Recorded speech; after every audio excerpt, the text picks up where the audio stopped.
Welcome to the deep dive. We're all about digging into these incredible stories and pulling out the coolest, most surprising bits for you. Yeah, finding those key takeaways. Exactly. And today, wow, we're plunging right into the sound, that iconic roar of one of the most legendary bits of gear ever, the Electro Harmonix Big Muff Pie. Oh, it's a sound you just know, isn't it? Instantly recognizable. Totally. If you've listened to, well, pretty much any rock music since the late 60s, you've definitely heard it, maybe without even realizing it. Right. It's often described, famously, I think, as having that sustaining violin-like tone and also a massive wall of sound character. And EHX themselves, they weren't shy about it. Their ad said it gave you the sweetest sustain you'll ever hear. Huh, yeah, they really push that sustain angle, and honestly, it delivers. It really does. It became this absolute cornerstone. First hit the scene back in, what, 69? 1969, yeah. Released by Electro Harmonix founder Mike Matthews. So our mission today really is to unpack how this one single pedal became, well, an institution in guitar history. It really did. It just smashed through genres, rock, obviously, but grunge, shoegaze, even like super heavy doom metal. Right across the board. And we want to explore how its unique circuit kind of put it in its own category. It's this fascinating spot, isn't it? Somewhere between like a pure fuzz, a regular distortion, and maybe a sustaining overdrive. That's a great way to put it. It occupies its own space. So yeah, we're going to pull out the key insights from our sources about where it came from, how it changed over time, its evolution, and, why it's still around, its legacy. Sounds good. So where should we start unraveling that? The circuit itself, maybe? Yeah, let's do that. Because the sound is just huge, colossal even. But the actual circuit, it's maybe simpler than you'd think. That's what's so fascinating. It's built around this surprisingly, I'd say, elegant four-stage transistor-based circuit. Elegant, huh? Well, elegant in its function, maybe not always its sound. But yeah, that sort of deceptive simplicity is a huge part of its genius, I think. Okay, so unpack that. 4 stages. What's actually happening to the guitar signal at each point to get that sonic onslaught? Okay, think of it like a journey for the signal. Gets more intense at each stop. Right. So the first 2 stages, they're basically pure raw gain. Just amplifying the signal, pushing it harder and harder. It's making it louder, essentially. Significantly louder, yeah. Yeah. Then you hit the really critical 3rd stage. That's the clipping stage. Okay. This is where the fuzz comes in. Exactly. You've got a pair of diodes working symmetrically, and they act like a sonic brick wall. They just ruthlessly chop off the top and bottom of the waveform. Hard clipping. That's the term, yeah. Hard clipping. It's the absolute heart of that distinctive, almost like ripped speaker fuzz sound. Okay. And then finally, the 4th stage, it's kind of a recovery or output stage. It takes that beautifully mangled signal. Huh. Beautifully mangled. I like that. And brings it back up to a usable level so it can properly dominate your amp, Gotcha. So those diodes are really doing the heavy lifting for that specific fuzz character. They really are. And then you mentioned something about a unique tone stack. What's special there? Yes. So after the clipping, it hits this unique tone stack. Think of it like a very specific kind of EQ, a sound shaper. Okay. It's what's called a passive scooped mid-range EQ network. Passive meaning it only cuts frequencies, it doesn't boost. Scooped mids. So it takes Yeah. out the middle frequencies. Precisely. It intentionally reduces those mid-range frequencies, the ones that can sometimes make a guitar sound a bit, I don't know, nasal or honky in a mix. Right. Gets rid of that awkwardness. Yeah, and instead it pushes out the deep bass and the sort of sparkling treble, gives it that huge, thick bottom end, but also a sharp, biting top. Okay. So that scoop is really part of the signature sound. Absolutely crucial. It lets it cut through a band mix without turning into mud, even though it's so thick sounding. That makes sense. And the controls look simple enough. Volume, sustain, tone. Volume's obvious. Yep, louder or quieter. But sustain, that's where a lot of the magic is, right? It's not just volume. Oh, absolutely not. The sustain knob is key. It controls how much gain and clipping gets introduced back in those earlier stages. So more sustain means more gain and more clipping. Exactly, which translates to how long the note rings out. That's the core of that famous violin-like quality. It lets notes just hang there, seemingly forever. Right. And the tone knob. The tone knob then lets you sculpt that overall sound. You can blend between a really bass-heavy, rumbly tone or swing it the other way for a more piercing, treble-focused voice. It interacts with that mid-scoop. So you get this massive, sustained, thick, compressed distortion, and usually that mid-scoop. Yeah. And somehow it just works for so many things. It really does. Blistering leads, sure, but also just crushing power chords. People even use it on bass guitar to make it sound enormous. Which is wild. But here's something maybe people overlook. It wasn't just one pedal, right? It changed quite a bit over the years. There were distinct versions. Oh, definitely. It wasn't a static design at all. It went through several key transformations, and each one has its own character, its own fans. So first up, the original, the very Yeah. first one, often called the triangle knob. That's the one. Produced roughly 1969 to 1973. Got the nickname because the three knobs, volume, sustain, tone, were arranged in a triangle. Simple enough. Yeah.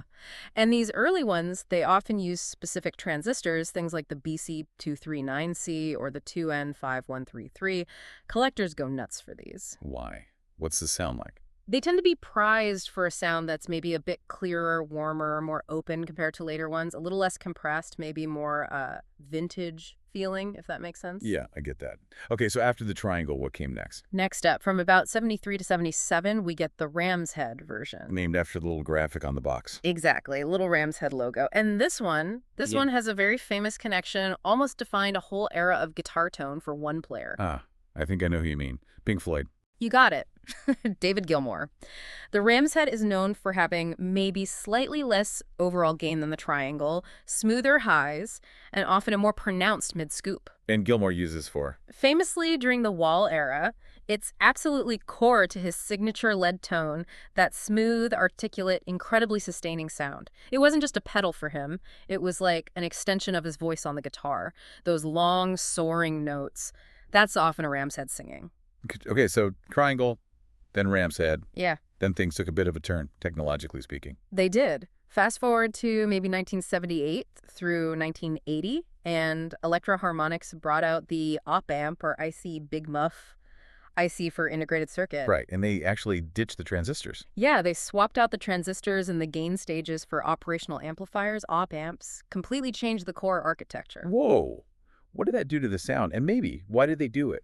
Was something changing in music? That's a great question, actually, because it wasn't just a tech change for the sake of it. It definitely felt like a response to music getting maybe heavier, more aggressive. Okay. Swapping to op amps made the sound much more aggressive, brighter, definitely more raw sounding, less smooth than the Ram's Head, maybe more ferocious. So more bite, less warmth. Kind of, yeah. Yeah. It allowed for a more sort of brutal, in-your-face kind of gain, which interestingly lined up perfectly with the early alternative and grunge scenes that were just starting to bubble up then. Ah, okay. So that sound found its audience. It really did. Yeah.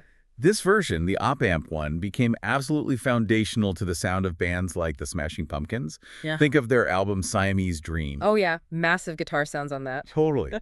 Billy Corgan famously relied heavily on an op-amp Big Muff for that incredibly thick, distinctive, fuzzed-out texture.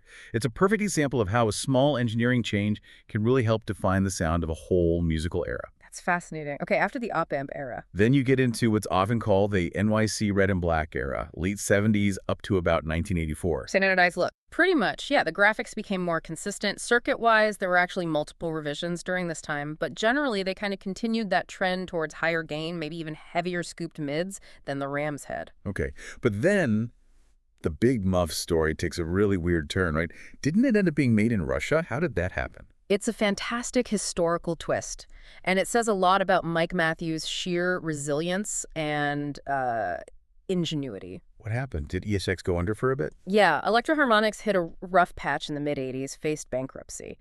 But Matthews famously looked east to Russia to basically revive production. This was in the post-Soviet era. Wow. He formed the Sovtek brand, and from about 1994 up to 2009, they produced these Russian Big Muffs. And they looked different too, didn't they? Those big green boxes. Yeah, often known for those incredibly rugged, almost like tank-like enclosures, very distinctive. Yeah. And the sound was different too, generally darker, maybe grittier than the NYC ones. You had different versions within that Russian period too. The tall font green, the Civil War version with its gray and blue look, the later black Russian.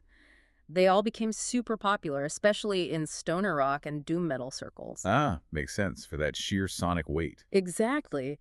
Huge sound and practically indestructible. It was this amazing story of adaptation, really, breathing new life into the Big Muff during a time of huge global change. Incredible. And then Finally, we get to the modern era. EHX came back strong. Yep, Mike Matthews successfully revived EHX in the US back in the 90s. And the modern NYC Big Muff Pie, the standard black and red one, has been in continuous production since around the 2000s. And this is the one most people probably see in stores today. Exactly. Known for consistent quality, pretty affordable, widely available, and it's kind of spurred EHX to release tons of other variations and reissues too. Yeah, we'll get to those. But first, let's talk artists. We mentioned Gilmore and Corgan. Who else really leaned on the Big Muff? The list must be huge. Oh, it's a proper who's who of rock history, really. Going way back, there are stories about Jimi Hendrix getting prototypes from Mike Matthews himself. Seriously, even before release. Apparently so, exploring its sustain even then. Wow.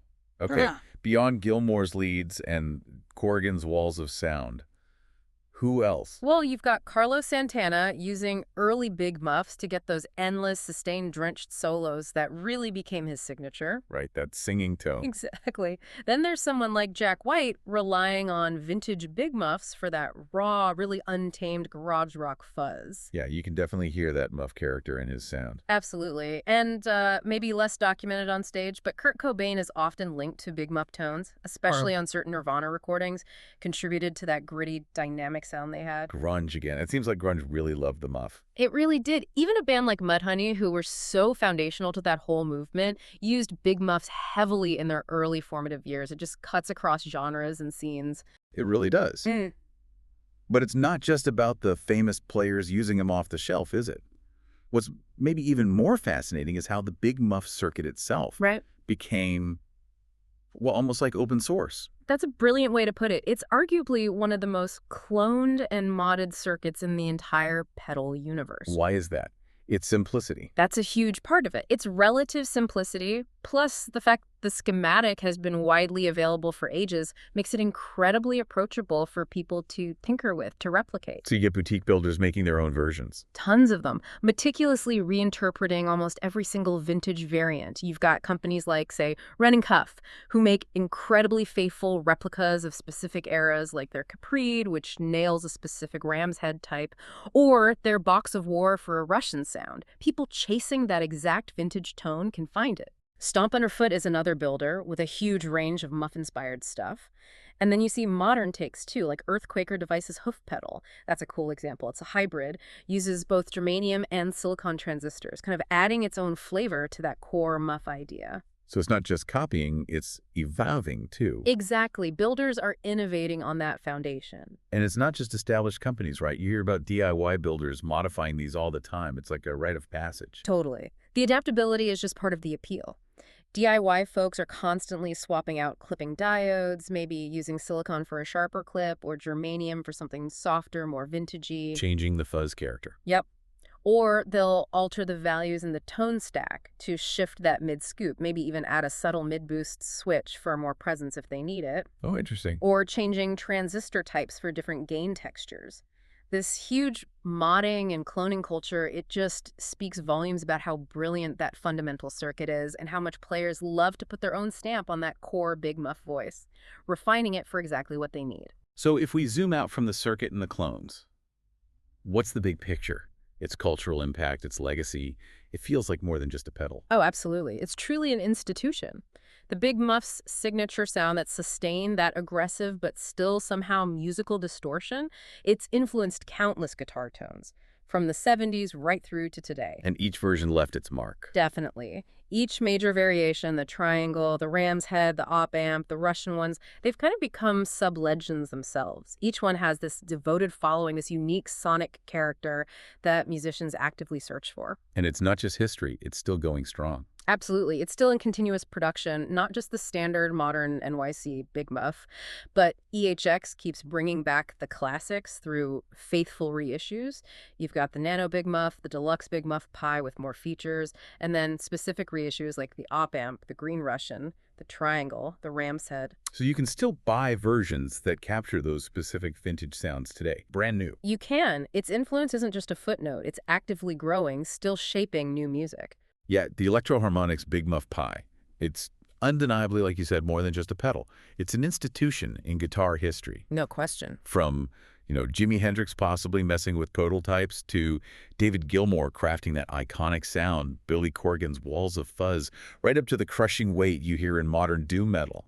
Mm. It's defined and shaped that sound, that fuzzed out sustain, for over 50 years now. Half a century of fuzz. It's incredible. And with all these reissues, clones, variations, its influence is clearly still spreading. That core voice remains one of the most recognizable in rock music. It's truly remarkable, isn't it? How it's maintained its relevance. It keeps appearing in new forms, but it always keeps that fundamental core identity that musicians just, well, they recognize it instantly and they love it. So, as you're listening and thinking about all this, maybe consider this. How could a relatively simple circuit, 4 transistor stages, that distinctive scooped EQ, just 3 basic knobs for volume, sustain, and tone, how could that become one of the most cloned, most modified circuits ever? It's a great point. It's inspired countless variations, but it's always kept that recognizable big muff voice through decades of changing musical styles. What does that enduring, adaptable legacy tell us? Maybe about the connection between, I don't know, technology, creativity, and making something that lasts, something with real cultural impact. Definitely something to chew on. That relationship between the simple tech and the huge creative output it enables. Yeah. Something to think about until our next deep dive.